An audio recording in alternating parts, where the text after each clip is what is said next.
Hope Channel, changing lives.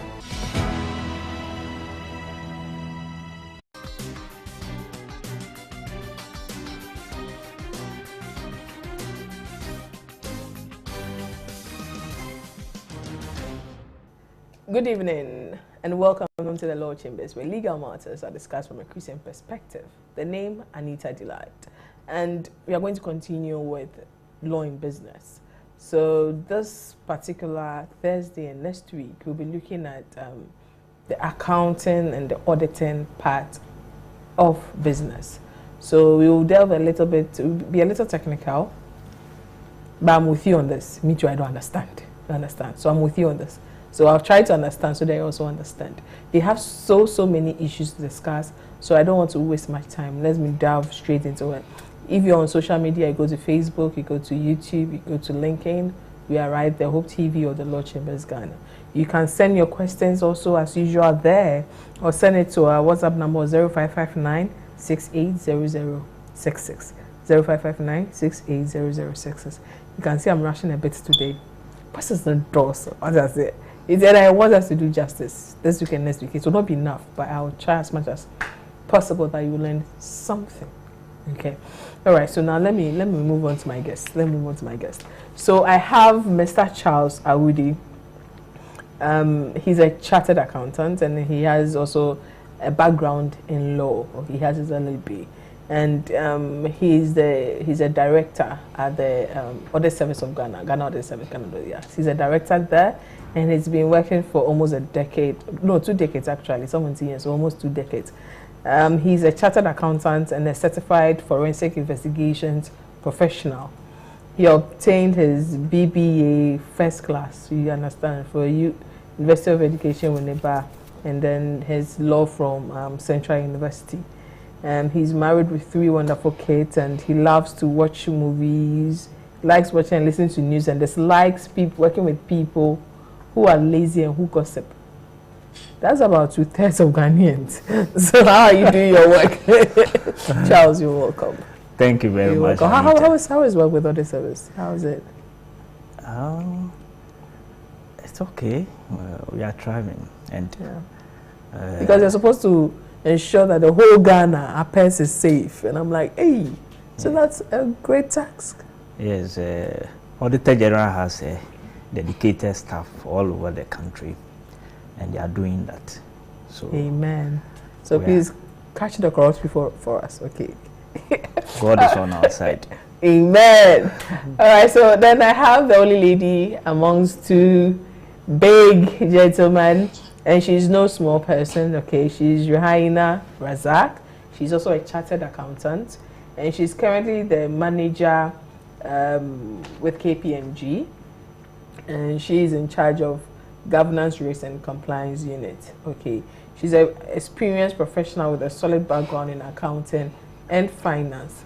And when it comes to where she's good at, when it comes to financial analysis, budgeting, financial reporting, risk management, she's there. And she holds 3 professional qualifications in accounting, banking, and management accounting. Raina, she's young, but the head is there. Raina, you're welcome. Thank you, Anita. Yes, it's unfortunate you couldn't be with us here physically, but hopefully next week you'll be with us. But thank you for joining us online. Thank you so much. And you're welcome.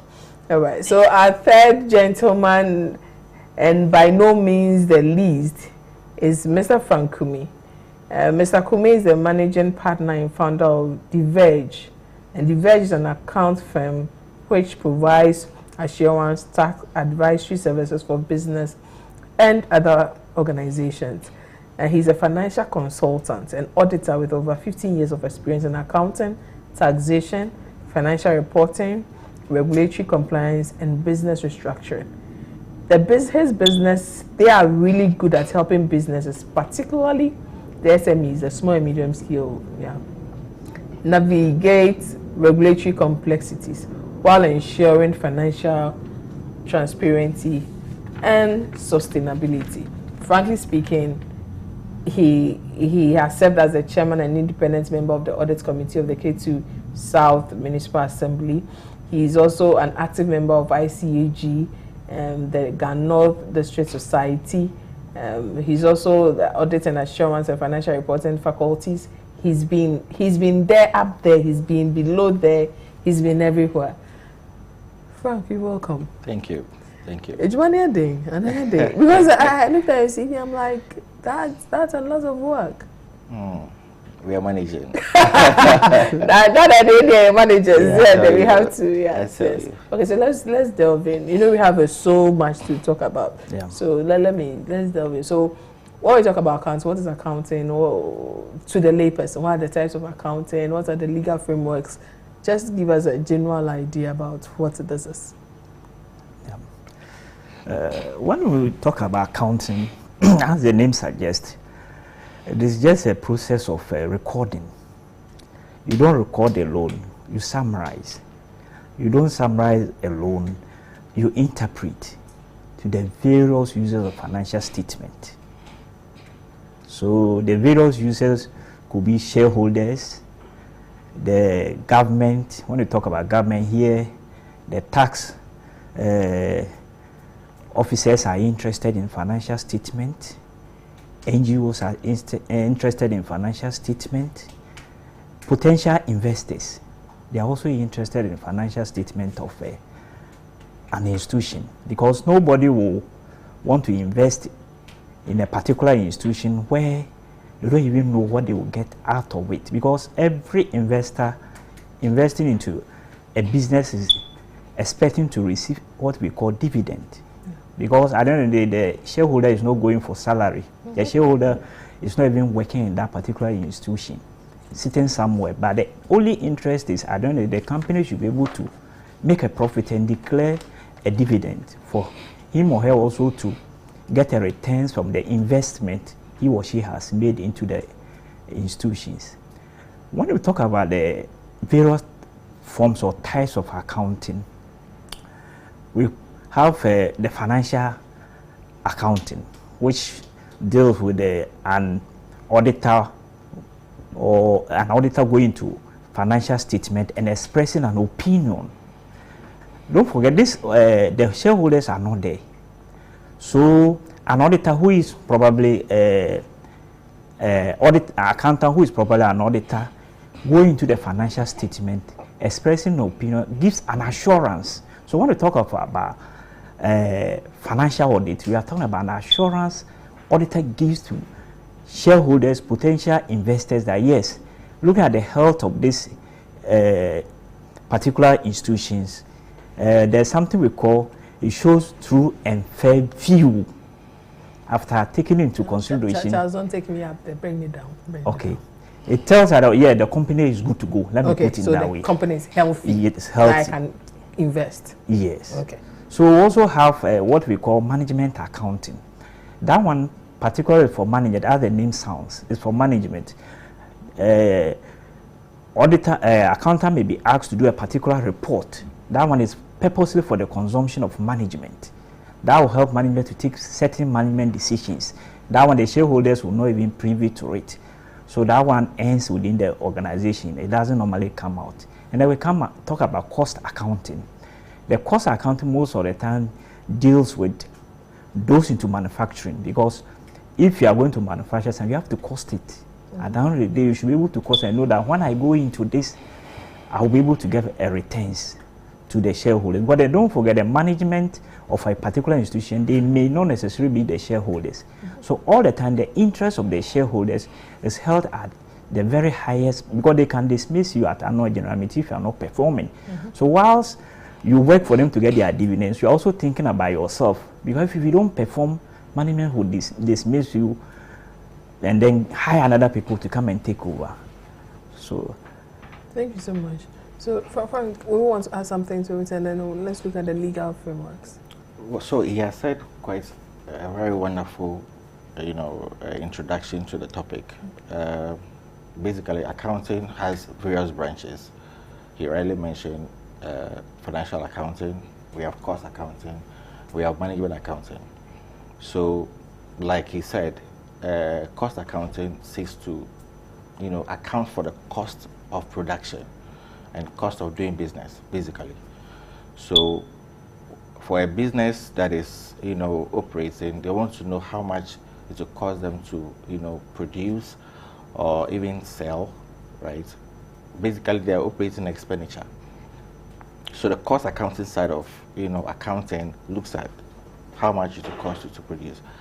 But then management accounting looks like management of both resources, that is income and expenditure, but it's for internal use.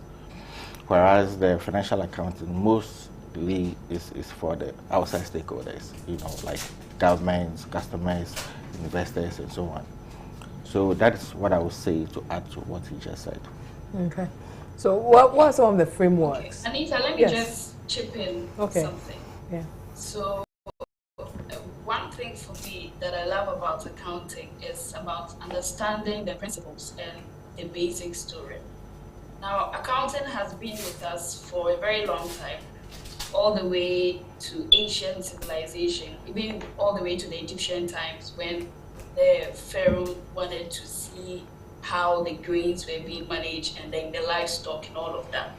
And up until even the early 20th centuries, where we began to see certain formalization around how accounting structures should be. And let me even bring it home. Our mothers in the market, some of them who sell there, you see that they do basic accounting. So trying to understand who her debtors are, what sales she has made, and what profit she's earned at the end of the day. So you realize that basically it's just being able to recognize the financial transactions, how to even summarize it to your own understanding, and how to even analyze them into the various ledgers. Based on that, we will be able to make an informed report that our various stakeholders will be able to use it and to make an informed decision. Now, these three branches that Charles touched on, they have certain guidelines that regulate them. There are certain structures that guide how we even report. So depending on the branch of accounting in which you are reporting, there are certain key principles that guide how reporting should be. So typically for a financial accountant, we'll get to hear things around the IFRS standards that guide how we report, and even the GAAP, which is also some guidelines on how to report, but mainly for the US-based companies. And also for management accounting, there are certain principles and structures that we need to consider when we have to report to management, and even for cost accounting as well. Because the important thing is about the user, how he or she will be able to interpret the statement to be able to make an informed decision. So even all these three branches have different principles that underline how the reporting should be done to be able to make the report useful for the various stakeholders. Just to add on to that. Okay. So let me understand it then. So with these three types, each company does all three? Or is it that we do a particular one at a time? Or? Okay, so for any company that is operating, first of all, they want to know at any given point in time, they want to know how they are performing. Okay. They want to know whether they're making money. The bottom line for any business is to make money and to maximize shareholder profits, like he said. Yeah. So at any point in time, the company wants to know whether the business that they are doing is actually worthwhile. So how much is revenue coming in, that is sales, for example. Let's say a typical, our mothers in the market, for example, selling tomatoes, for example. They go to the farms perhaps to buy the raw material, maybe let's just say the tomatoes, a basic trading company, a trading business. So they go to buy the stock, which in this case we say stock. How much would they sell it in order to make profits? So at that point, they want to do some cost accounting. Okay. So how much is maybe per basket of tomatoes? How much would be the cost per bucket or basket? And then how much can they sell it? How much margin can they make on it? So there are various, aside the initial purchase cost or price of, the actual stock, there are various auxiliary costs that they incur, like transportation, labor, and so on, carriage, and so on. So they would cost all these things. They are very smart, actually. They cost all these things to determine how much they can sell it in the market. So at that point, they are doing cost accounting, and I can say management accounting, right? The only difference is that they don't follow the standards and the the framework as Rohaina, right?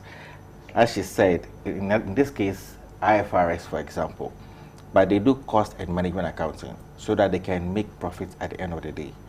So they do all of that, except because they are in the informal sector, so they will not bother so much about following IFRS to do any kind of reporting. But on their small scale, their small scale as they run their business, they do both cost and management accounting. But for a company, let me just add that, for a company, they go ahead a step further to do the financial accounting, where they document some of these things and then report, because there are various stakeholders. Government will be interested in taxes, employees should know how much the company is able to pay them, bonuses and so on. Shareholders want to know how much dividend will come in.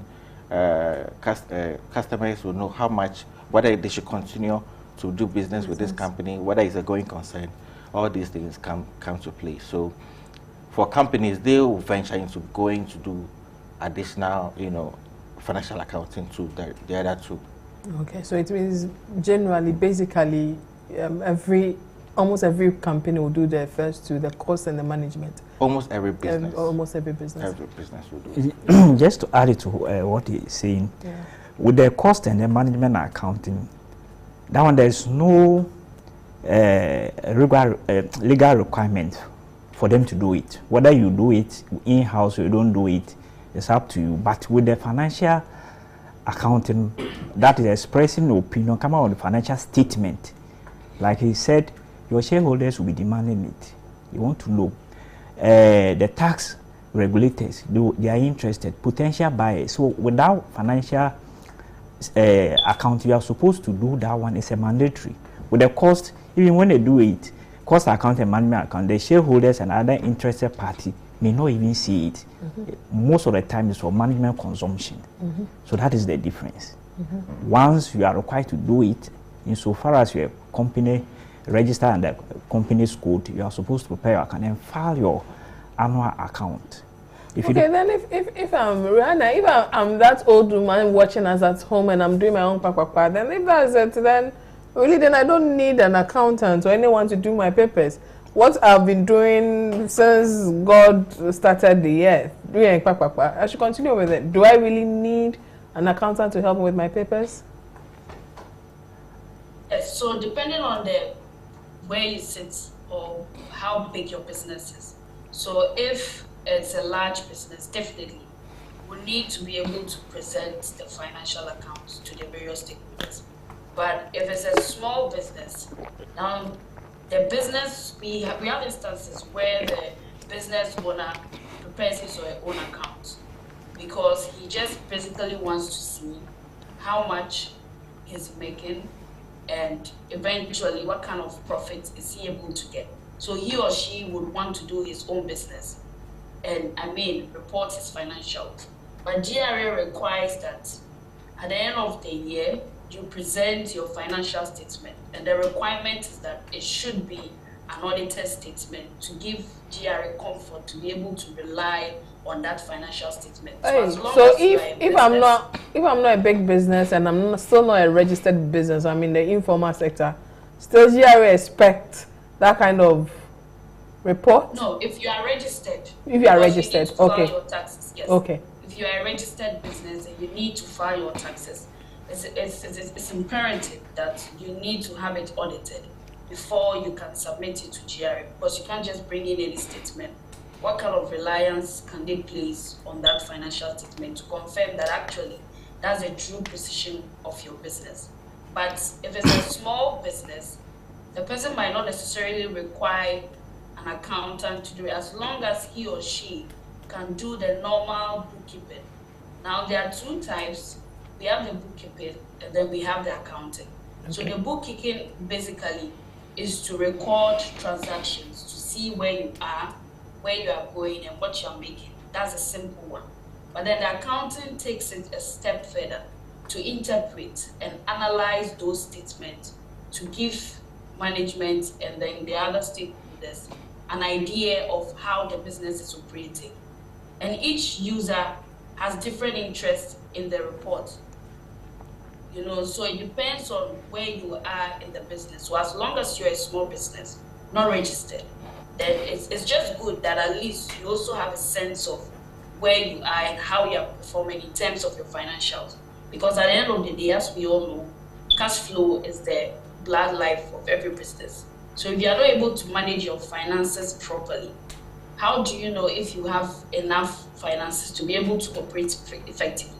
So that's why it's still important that even as a small business, you should be able to perform those accounting procedures to see where it might just be the normal bookkeeping at least, just to get a good sense of how you are performing and if the business is actually performing effectively. Because sometimes we see instances where businesses operate and then they do not survive for long. And the reason is because they do not have a good idea of how they are managing their finances. And the only way you can do it is to document it and then monitor it to see if you are actually performing as expected, if you are actually making profit or not, and then for you to be able to make a decision on how to move forward with your business. So it's still important, even as a small business, to be able to record and have a good sense of where you are financially. Thank you so much. Yes, just to add up, you can just get it as a smaller business as it is. You can get just an accountant, not necessarily a chartered accountant, just do the bookkeeping she's saying. At the end of the year, you get an auditing firm. We have a lot of them in the system. Can we pay? It's just one-off activity.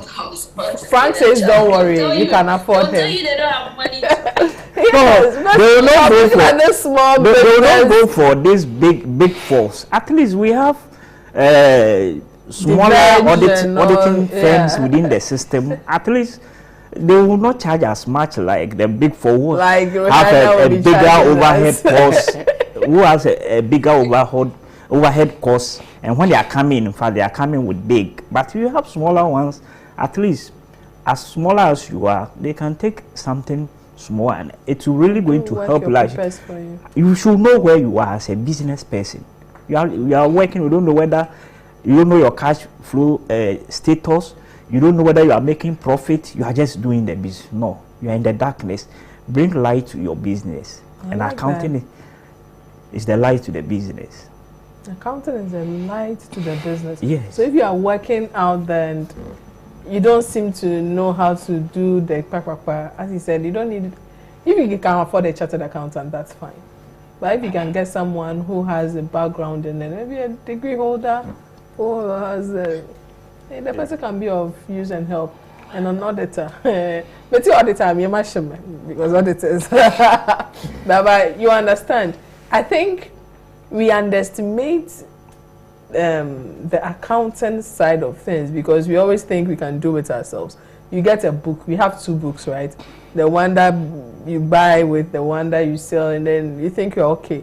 But I think that if an accountant really looks at your book, they can look at some potholes. So what are some of the issues an accountant can see and can help with your business so as to... Okay, so before I answer that, I would like to add a word or two to what my brother and sister just said.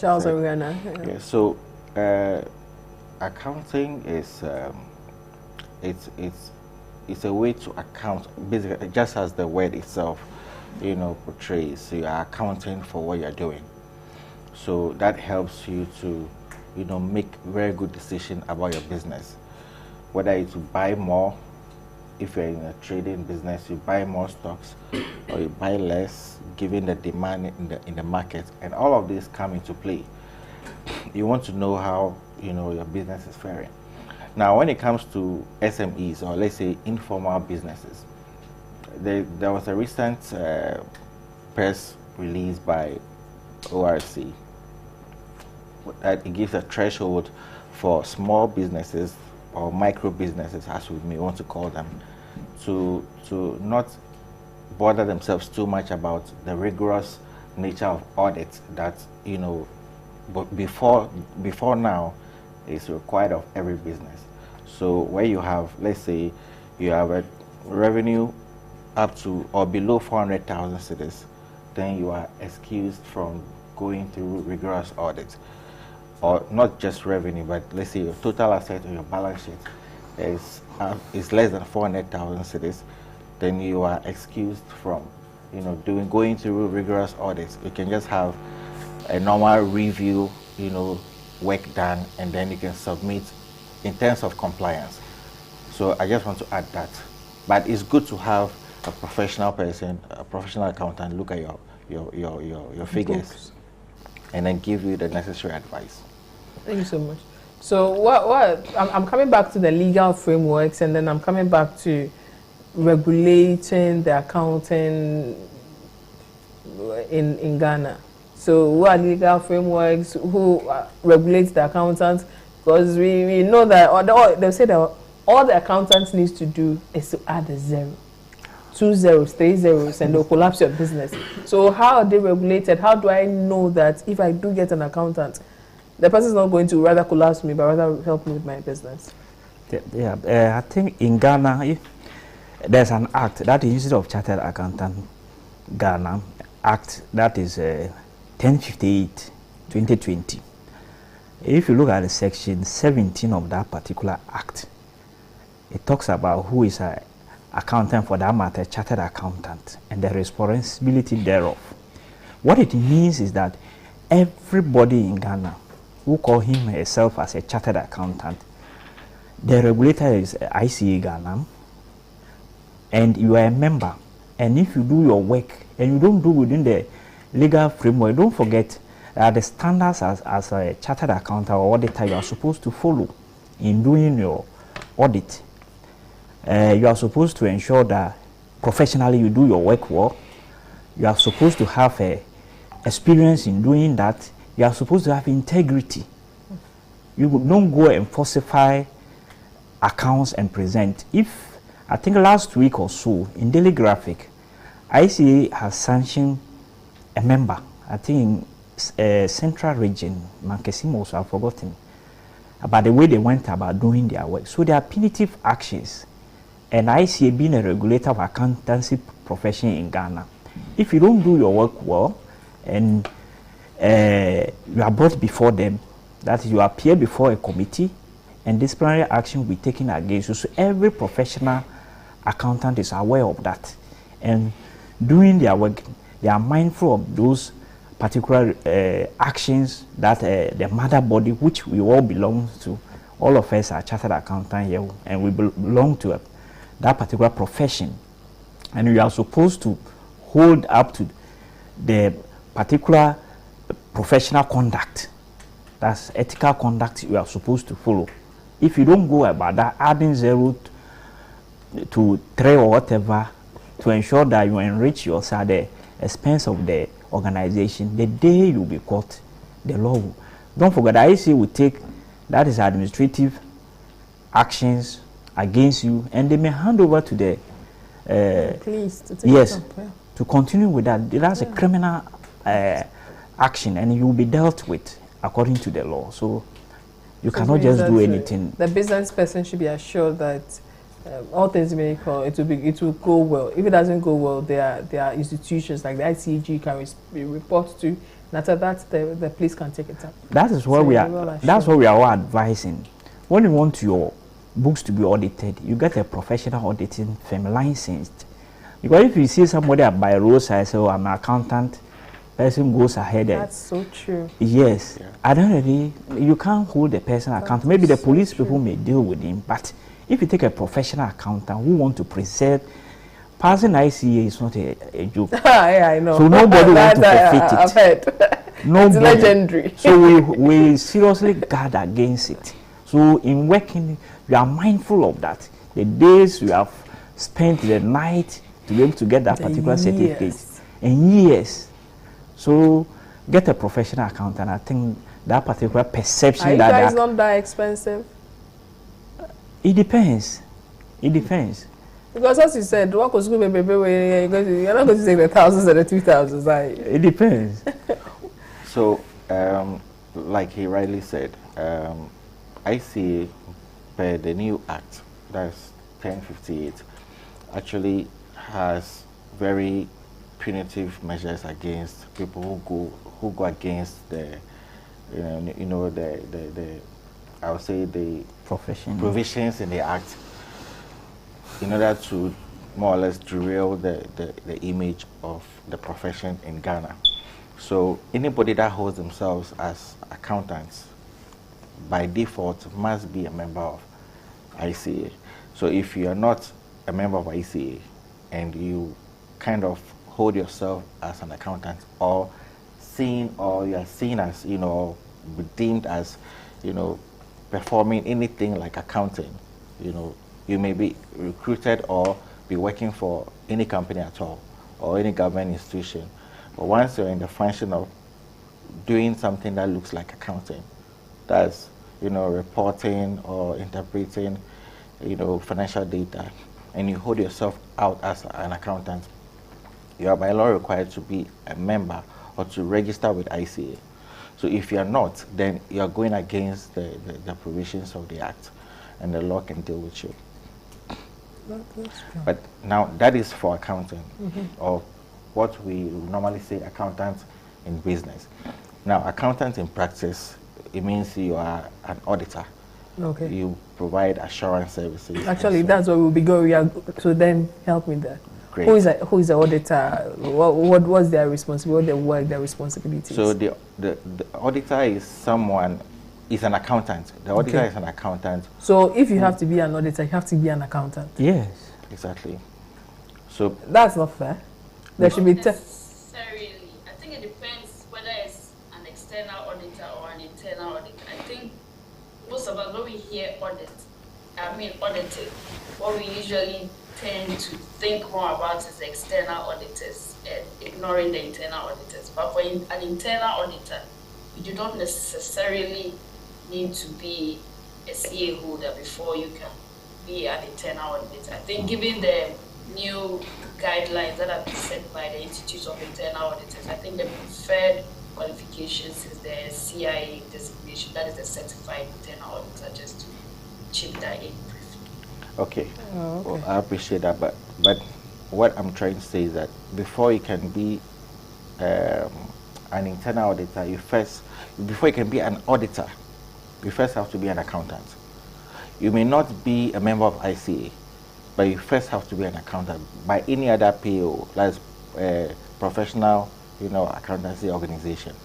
So there are various professional accountancy organizations like the ICA itself. There is ACCA, there is SEMA, there is ICA England and Wales, and amongst others. So someone can be a member of any of these professional accountancy organizations and be an accountant, but not necessarily a member of ICA. Okay. But for you to practice in Ghana or to hold yourself, you should, register with ICA if you want to be, known as an accountant. That's the provisions of the Act. Yeah, actually, I do know. I used to work with ICA, so I know exactly what we're talking about. Oh, wow. Okay, so let's know. So, and others, what are some of the responsibilities and duties of an auditor? Okay, so for external auditor, what you're expected to do is to be able to provide an opinion on the financial statements to state if it's actually true and fair and if it has been reported correctly. And that's where the external auditor, after doing all of his or her reviews, will then give an opinion on the financial statement for the various stakeholders to see if the financial statement is accurate and it can be relied upon. Now, the types of opinions that typically an auditor will give, we have the unqualified opinion to say that the financial statement is true and fair and there are no issues. And even if some issues might have been seen, they are not significant to say that the financial statement has been materially misstated. Now, we also have the qualified statement to say that, yes, indeed, the financial statement is true and fair, but there are some outstanding issues and which might be pervasive, and based on that, I am going to issue a qualified opinion on this financial statement, given the outstanding issues that have been identified. Now, if an auditor gives an adverse opinion, it's not good for the business and for the reputation of the business, because it means that the financial statement has been materially misstated and it's not accurate, and stakeholders cannot rely upon it because the figures reported there are not accurate. Now, once it issues a disclaimer of opinion, it means that the auditor has come in, but due to certain limitations, maybe he's not had access to certain documents, he's not able to perform his work, he doesn't have sufficient evidence to be able to issue any type of opinion on the financial statement. Hence, there's no opinion that's been made on that particular financial statement. Now, when it comes to internal audit, now just to give the main difference between external and internal. So external, the focus more is on the financials, if it's accurate and if it can be relied upon. And usually it's an independent external party that comes not within the organization to give that opinion on the financial statement. Now, when we talk about internal auditors, now these are people within the organization who report directly to the board. And what they are supposed to do is to provide assurance on if the governance structures within the business are working, and if the risk management processes are robust enough, and also if the control processes are strong enough to be able to mitigate any form of risk that have been identified. So typically what the internal auditor will be doing is to give management and also the board another form of assurance that indeed your controls in-house are working. Because at the end of the day, if a company's controls are weak, then it's going to ultimately affect what figures will be reported. So it's important that as we are also placing focus on what external auditors are also coming to do, it's important that the internal auditor in-house would also provide that form of assurance to the board and to management as well. And that's how we've seen some laws being passed that I think usually for the financial sector, it's important that you have an in-house auditor who would provide that assurance to the board and management as well. So it's in a way mandatory to have an internal auditor if you are a business, if you are... Yes, for some businesses it's important. Even if we talk about government audits where I work, if you look at the Internal Audit Agency Act, MDAs are supposed to have internal audit unit. Okay. And just to add to what you were saying, the internal auditors are part of management, or they are part of the organization. They are staff. But with the external auditors, because many people are confused, internal auditor, external auditor, what is the difference? The internal are with the organization 24/7, and they are reporting, as she alluded to, go to the board. All their recommendations, everything goes to the board for implementation. For the external auditors, they only come annually, unless there's a particular activity you want them to come and do for you. If not, the law requires they come, if you have an external auditor, they come at the end of financial year. And the financial, is it December? Is it because I've seen... It depends. Government is January to December, government account. But if you go to private sector, some, it depends. Some have end September, some end... So what is important is that it should be 12 months? Yes. And that should end... Okay. Then the external auditors, their report, she alluded to go to the shareholders. But the shareholders, they are the owners of the business. They want to know. The internal auditors report, the shareholders may not even know it's for management. That's the board members, through the management, will implement their recommendations. But for the external auditors, their report, it will be read at the annual general meeting, where people have chance. If you have ever witnessed an annual general meeting for a particular company, it is not easy for the managers. Why did you do this and we are not declaring dividend? Why did actually, Audit Service did one this today. The ASF, final. Oh yes, that one is our our own one. Yes, but still, they'll have the questions. The credit union. Yes, and you heard the way people were asking and questions. I'm like, hey, people take these days. Yes, this one, because those who were at the higher table, you saw, they are our bosses, and it's that one they are even tame a bit. If it is normal company, you go for annual general meeting, you will love it. People will give it to them, the managers of them. Why did you do this? So there are various reporting that differentiate external auditor and then that of the internal auditor. By the end of the day, we are all accountants. So then let me try to see if I understand. So the internal auditor reports and their loyalty in a way is to the management, but the external auditor is to shareholders. Okay, so let me touch on that. So for internal audit, like you said, you are a staff of the company. Just that you are assuming some level of independence. Even though you are a staff of the company, you may be employed by management, but it depends also on the structure of the organization.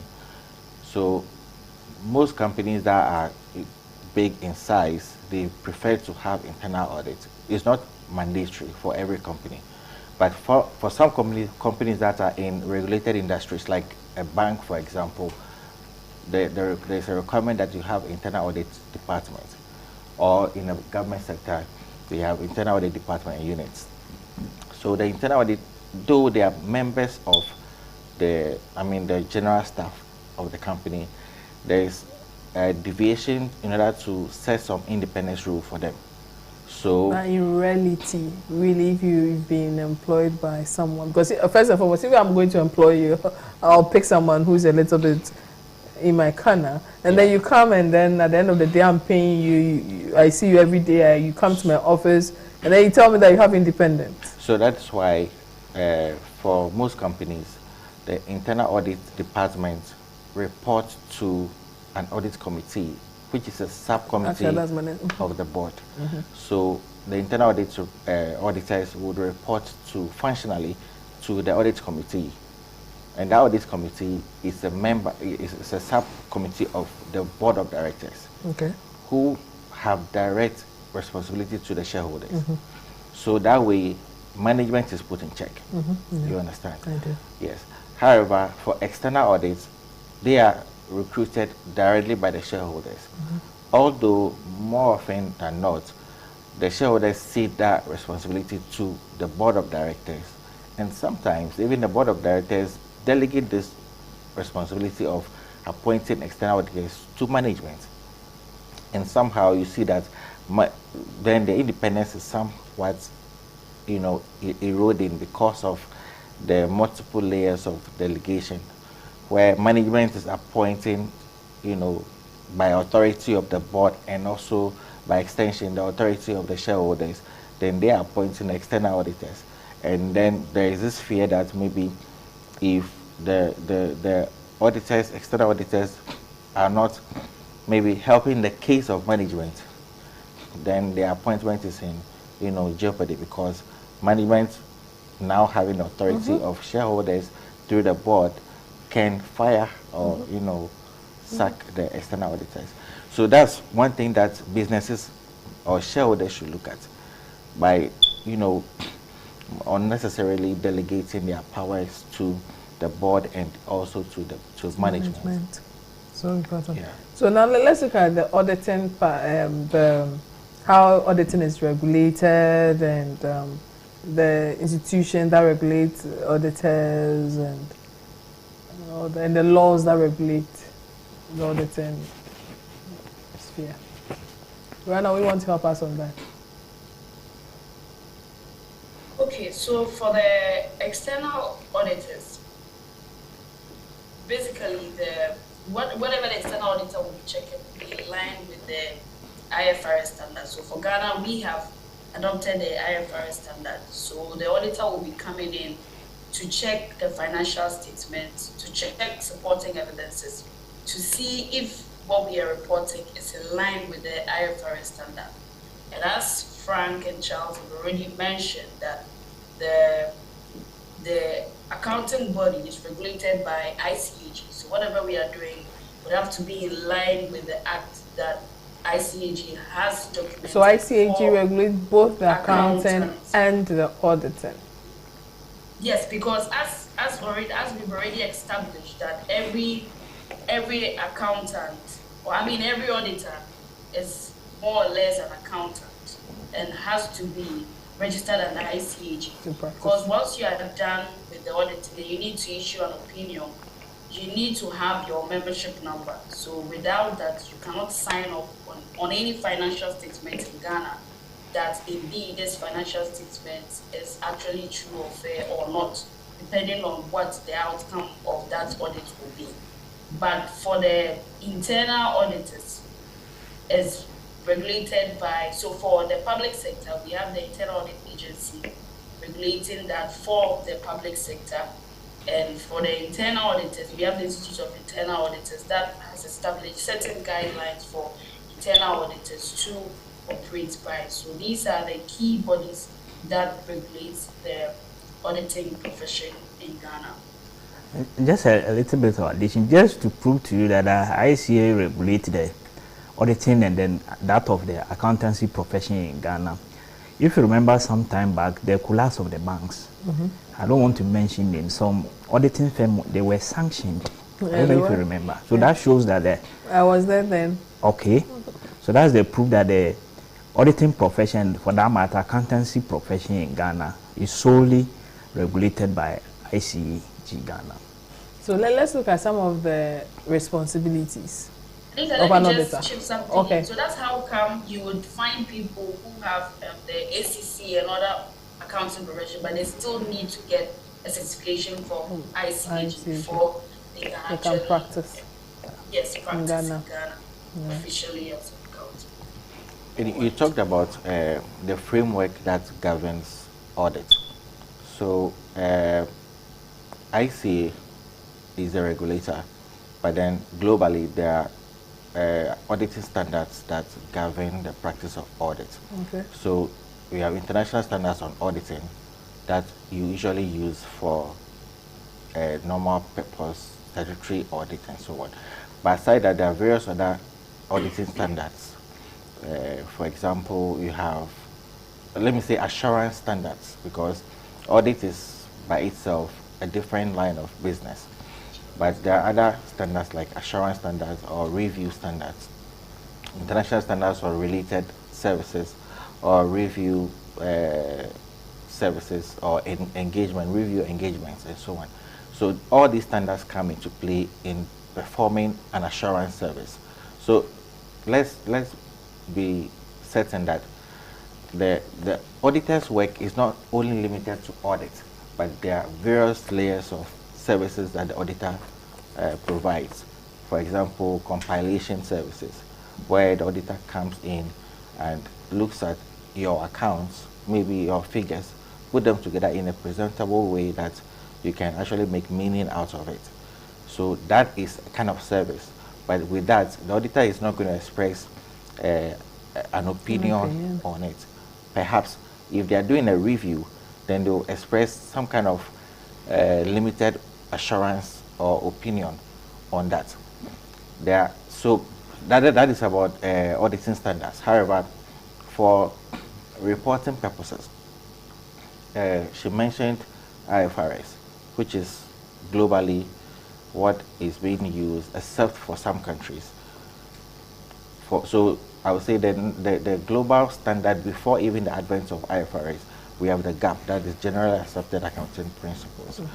So some countries, decide to change or develop their own standard, like the US GAP, for example, which is a little different from the IFRS.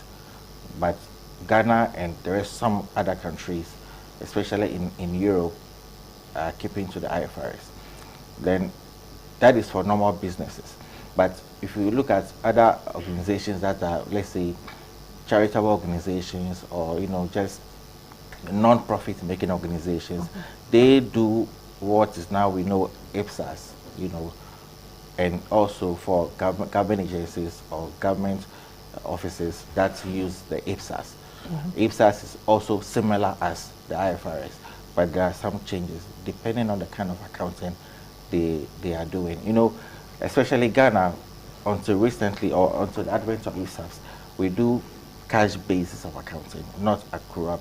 So these are details that we may be going into Next later, week. later Yes, on. yes, we'll be doing that. Yes. And I know that Charles will want to cash in on the auditing bit. Yes, yes, just to add it. Yes, IFRS they have mentioned for private sector, like you and I, where we work, we use ISAFs as he mentioned, purposely for public accounting. So that is the difference. So when you are within public sector, your reporting framework should be around ISAFs, not necessarily IFRS, which most of the time is for companies who are interested in declaring profit. Okay, so let me ask this question, and that will be my final question for today. Then I come for take home, so that next week we will go into the practice proper. So when we talk about legal accounting, so actually when I came across, I was quite impressed. Like the legal, what is the legal accounting, and what does that entail?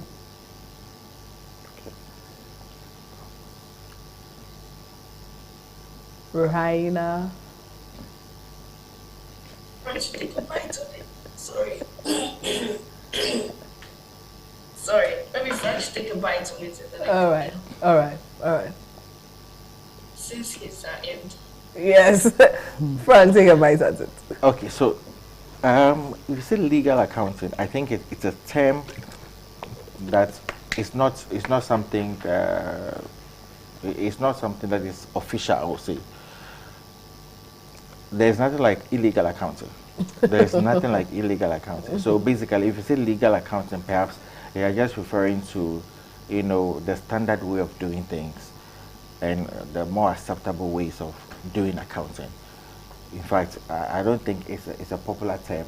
Yeah. Yes. In Ghana, yeah. In Ghana. Because when someone, so will you be asking them like legal accounting? Ghana, do we really? No. Unless maybe you want to touch on what some people would call constructive, or maybe I think there's a term, you know, to cook accounts. Right? Oh, okay. To cook accounts. That is to say, they are adding up figures to represent something. So more of fabrication. Exactly. Oh, okay. So maybe it is just the opposite of what you're calling as legal. Okay. Every account should be legal by should be in compliance with the laws and rules of the country. So there is no real term as legal account. So I think I have about. I think what the Frank, you need creative accounting, right? Exactly, creative accounting. Yeah. So creative accounting, or in our local term, to cook accounts, it's obviously an unethical, you know, practice where you try to create or re-engineer accounts, not just because the account is maybe incomplete records, but in order to deceive or misrepresent the affairs of the company. So you want to be creative about it. That is not acceptable. Okay. So let me then ask my last one. What are the common audit mistakes that businesses in Ghana should avoid? So let's look at it in terms of accounting and in terms of auditing.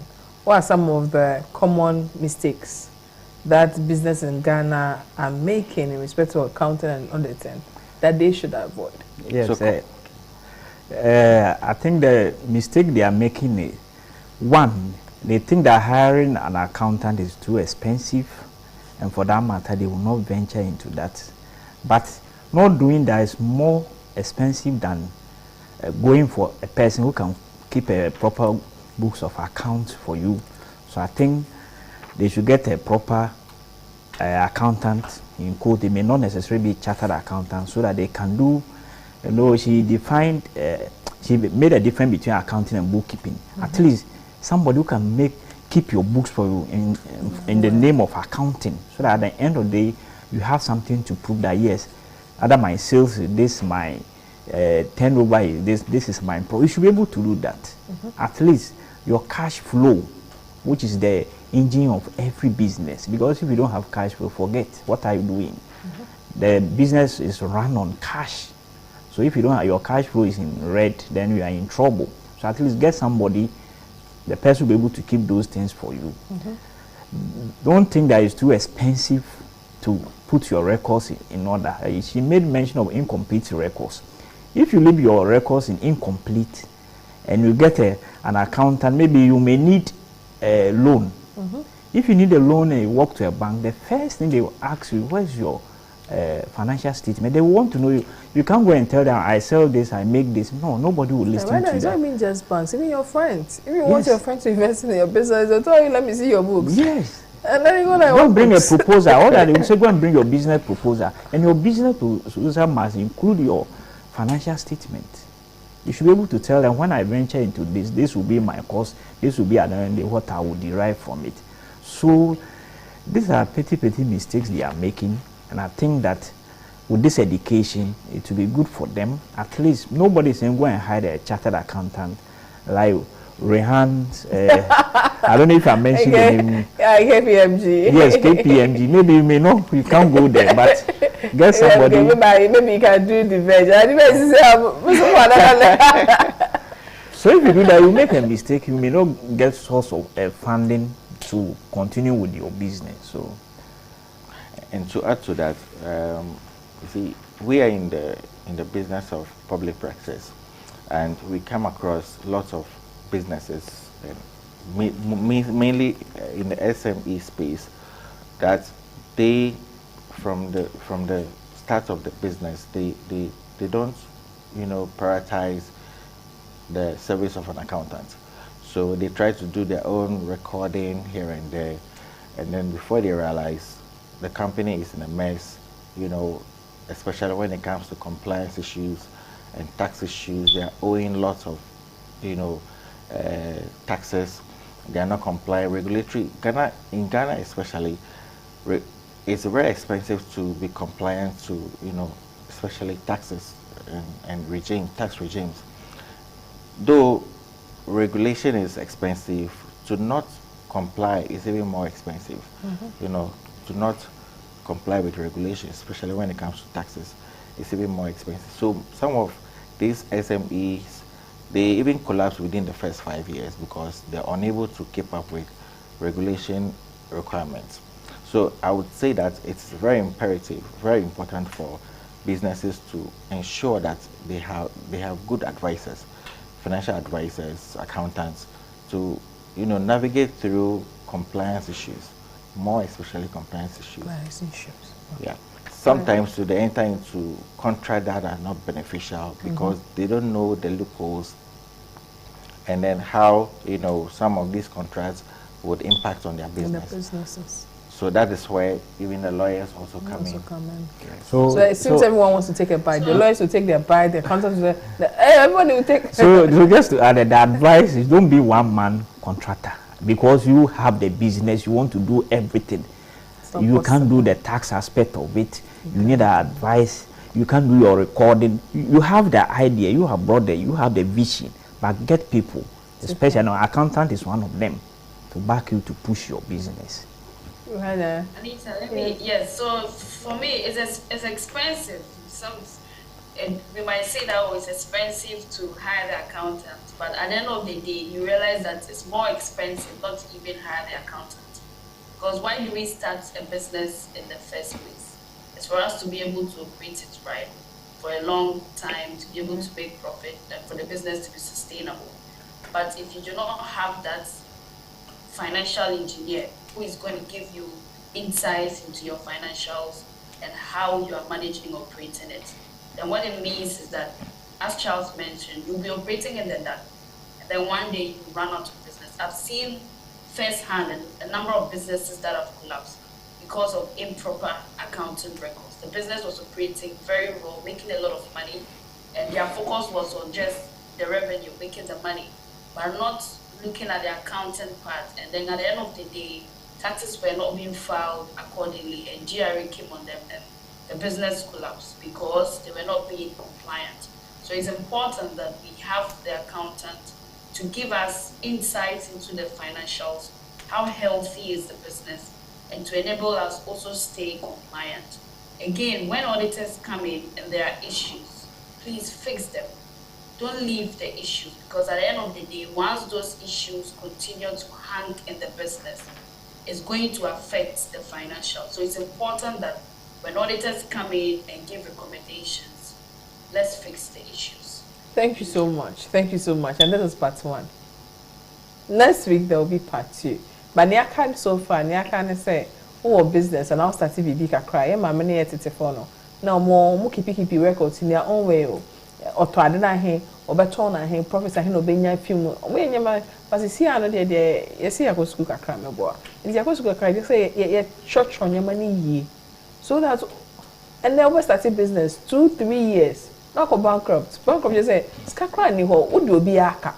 Because, tro, won't mean try, mobile more natural. Men will be an accountant, penny be pan out even copena. Uncle no more university no money, Jumanian, especially no more account anyway. Oh, for small boy, brother, and better now, or keep your books. Now, man, cry, Dion, cry. Now, because you see, I will say business for started 1 year, 2 years, 3 years, 5 years, no new bill. Nini na if you send you on show books you. Or is more year de o say the uniska ne boarding. By the time I baby na business in any collapse. But no betimi abo, betimi akọ bank akọji loan. O betimi I investing, o betimi be invest or business name. If you saw people ni I fine, you say or be invest you be nya bibi kakwefi. It's about how yen hwe ni ye. Wo your business no na ketu bi wo baby bi o nya shop bi ekoye ma o to then o just say bibia ye there be fa pen and paper ton fa pen and paper ton and am probi am pen and paper ton si pa show we na part 1 next week ne and the theories in the next week no practically o me chen say ne be no enti me nye ne ho say ye be dwuma there be like akra. So God willing, next week we'll be here with the part 2 and they'll show us the practicality, how to practicalize all the theories we learned today. That's not to say that they're going to then teach us everything so that Rihanna and Frank will not get money. No. But just to understand it practically, how it's done. So that at the end of the day, if you have that small business in that corner there, you're not pulled up in the next 5 years. So until next week, please stay safe.